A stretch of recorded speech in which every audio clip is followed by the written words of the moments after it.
Hello. Thank you for the introduction. I'm just, I'm so glad to be here, and thank you guys for all joining me here. I am just trying to pull up my information here. I had to write this down because I can't do this without having my uh, script here.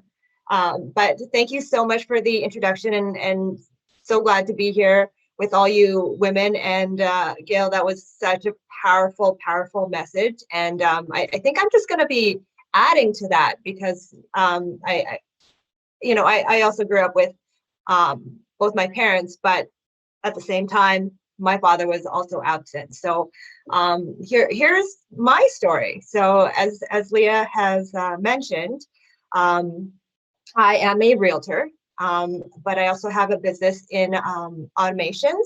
It's called Business Automation Solutions, and I am a productivity consultant.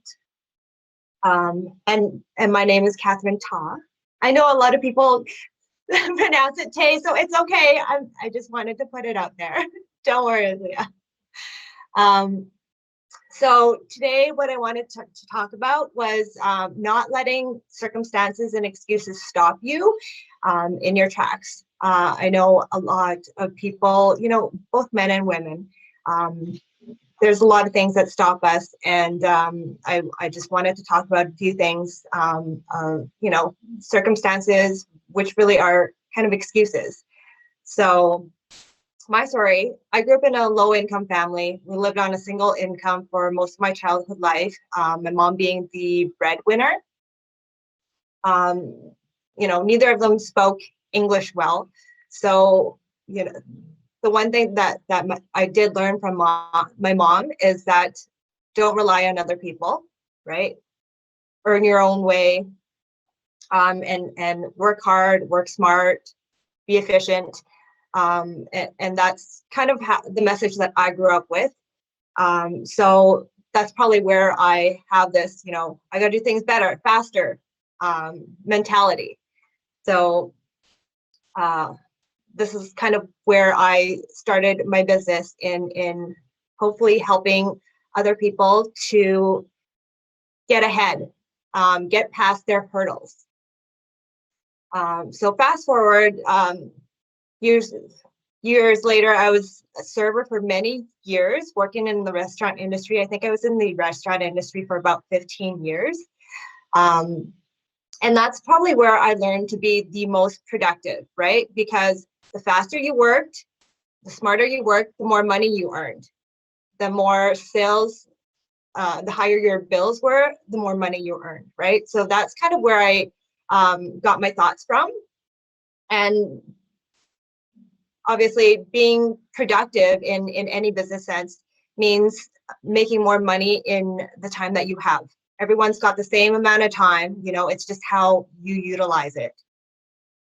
So I've got obviously a love for technology and have worked with many apps, and staying organized and on top of things is number one, because I do have a family, my husband and two kids, and we're all very active, or I was very active, not anymore.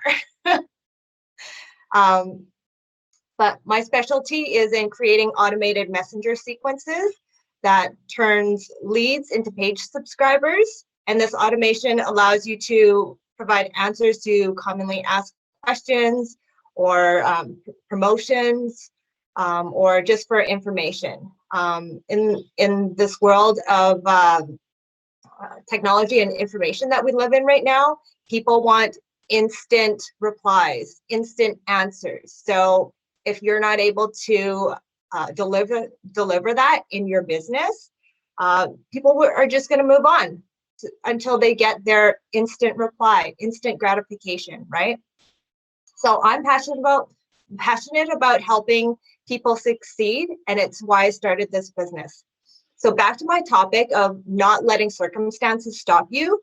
I'd like to help you or someone you know get over circumstances that stop people from pushing forward, from taking their life, their business, to that next level.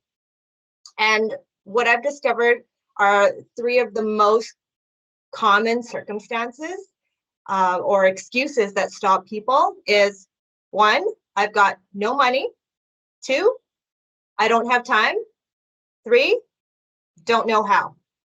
Can everyone agree with that? Yeah? Okay. So I'm going to talk about the no money issue. Let's be honest. We've all been there, right? Right? Not just me. Yeah. So there's so many ways to raise money, to save money, and it's all about what are you willing to give up? What can you sell?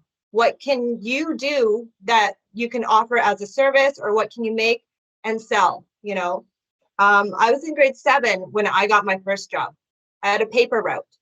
I also learned to serve tables at my parents' restaurant. By high school, I was able to have a job and still maintain an average of over 80% for school. So big achievement, but it did not come easy, right?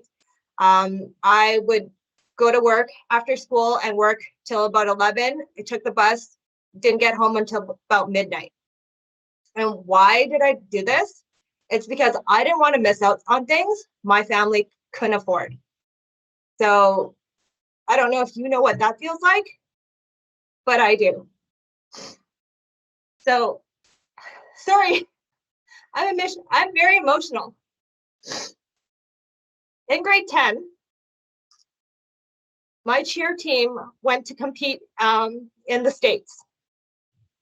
And I was the only one on my team that was not able to go, that could not afford to go. So seeing the pictures of them on the beach having fun, that killed me. That was the last time I let money issues stop me from doing what I want to do. Sorry. I tried to practice this so that it wouldn't affect me. It's okay. This is what this is here for you. Allow yourself to just feel. You're doing an amazing job. So even as a high school student, money was not going to be an issue. So fast forward to today, even my 12-year-old daughter learns to make her own money. We're not the type of parents that give our kids whatever they want. We know how hard it is that we've worked to get to where we are. So buying unnecessary things is not part of our spending habits. I'd rather take that money and put it into an early retirement fund, right? And don't get me wrong, it's not that we can't afford it. We've worked hard to be in a place where we don't need to struggle. But I also know that we can't spend carelessly, right? What this pandemic has taught us is to be smart, to be prepared, right? So that is what I want to pass along to my children, and that's kind of what my mom has passed on to me, to save, to be prepared, right? She was limited by what she could do because of her language barrier, but I wanted to make sure that I pass this on to my kids. So back to my 12-year-old, she's also in cheer, and if you have kids in cheer and you know the sport isn't cheap. So at least once a year, there is a big travel trip. So on average, one season can cost from 5,000 to 7,000. Okay, and that's not buying extra things that she didn't need, like the newest track suits, the newest backpacks, like all the fancy things. That's not what I teach my kids. So you might ask me why. There's 1 year I put her on 2 teams. Being such an expensive sport, I let her do 2 teams. Why? This one team was able to go to, had a chance to compete at Worlds. This is not something I was going to take away from my child because we can't afford it, right? This is what we work for. We work to make our dreams come true, right? And you don't let anything stop that. So I was able to make sure that she gets that opportunity if she was able to make that team. Of course, being her mother's daughter, she made the team. She was the second youngest person on that team. She was 10. Thank you. So as a 10-year-old, you know, with a mother who basically doesn't let her buy anything that she doesn't need. She has everything she needs, but we don't overspend just because, just to fit in, right? And that's what I want to provide people, that message. Don't spend just to fit in. So knowing that this competition was in Florida, so she's like, yeah, I get to go to Disney World, right? So obviously, you know, we went to Disneyland the year before because she competed there too. So obviously these things don't come cheap. Nothing comes cheap, right? So what she did, after she got the bid to go to compete at Worlds, because this is not something you can just buy into, you have to qualify. So their team made it.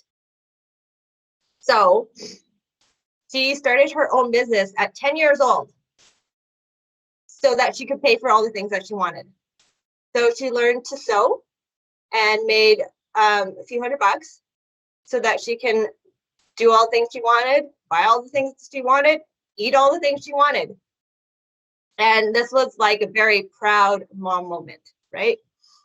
So she didn't let the money factor hold her back, right? Just as I didn't when I was in high school. Even though, I mean, I could have, I was there. I could have paid for everything, right? But she knew that a lot of times mom says no. So making her own money was the way to go. So after we came back, I think this is a year after, is when pandemic started. Actually, no, backtrack.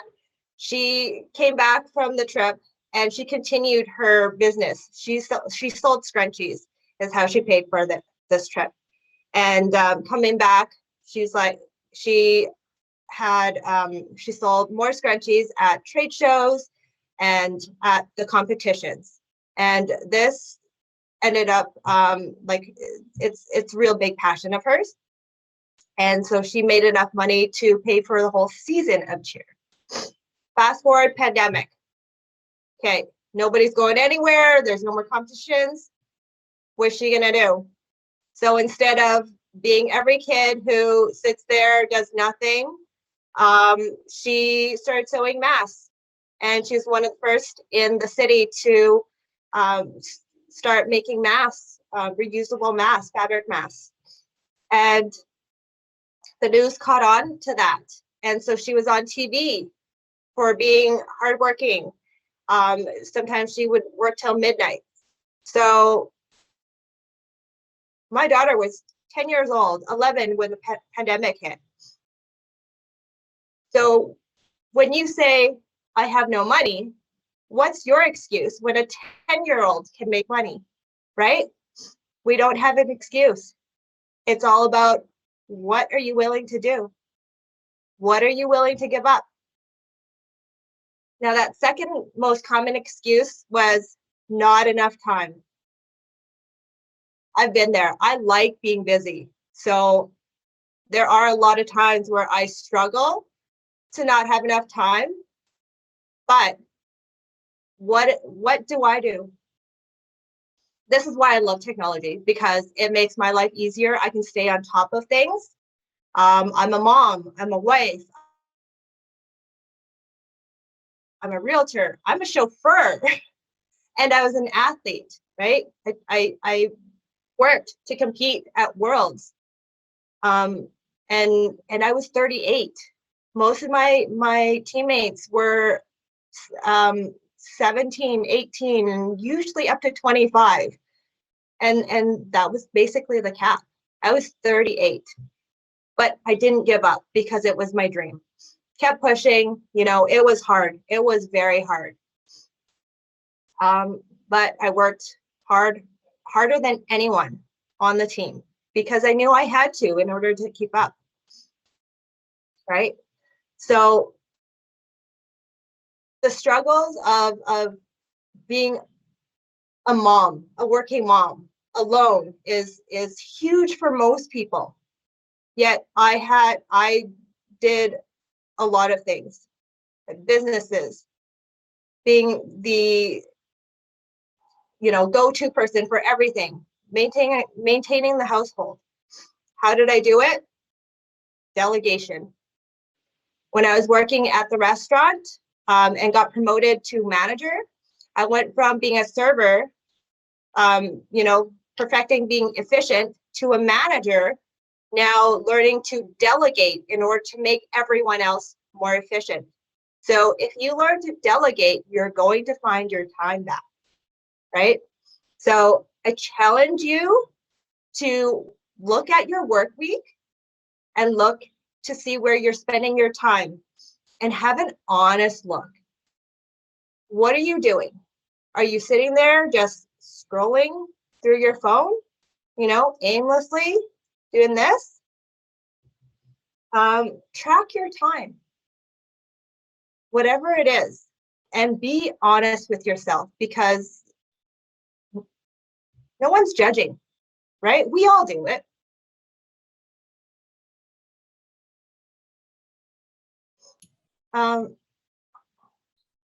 And I've learned over and over again, actually, that I can't do it alone, right? Now that my kids are older, they're helping more around the house because mom has to work. You want to do all the things that you want to do, stay in sports and everything, mom has to work. So they've gotten to the point where they understand that and they know that, money doesn't come for free. There's no bank of mom, bank of dad, right? My kids have grown up knowing that. And I'm the jack of all trades and a perfectionist. So mentally, I know that mentality of not wanting to hand things off to someone because you can do it better yourself, right? But my new phrase this year is imperfect action. Because perfection has stopped me from moving forward, but imperfect action has propelled me and really liberated me. And I'm getting so much more done and being able to help so many more people. So think about the tasks you can hire out or maybe automate so that you can concentrate on the income producing activities. Remember the 80-20 rule. There's only 20% of your work that's income producing. So maybe you don't need to hire out the 80% right away, but you can work your way up to hiring out, delegating out that 80% that isn't income producing in your business or in your life, right? Get your kids to help out around the house. It is not your job as a mother to take care of your house. It's everybody has to be a part of that. And lastly, the I don't know how excuse. With information so easily accessible now, I don't know how that is even an excuse. Like my kids come to me, well, I don't know how to do that. I don't know. I'm like, go Google it. All you have to do is type your question into the Google search bar and boom, you've got like 50 million answers right there. So I don't know how really means I'm too lazy and I don't want to. Guess what? That's perfectly okay, but don't let it stop you from moving forward. You can hire this out. Ask questions. It's really not that hard. And this past year, I've learned so much, and I love learning. It's fun for me, right? So I have learned so much. But really, unless you have that language barrier like my mom has, information is endless and it's there. And if you're willing to ask the right questions and keep going, you'll find your answer. So let's be honest here. Who gets stopped in their tracks because they don't know how to do something? All of us, right? And it's okay, but don't let it stop.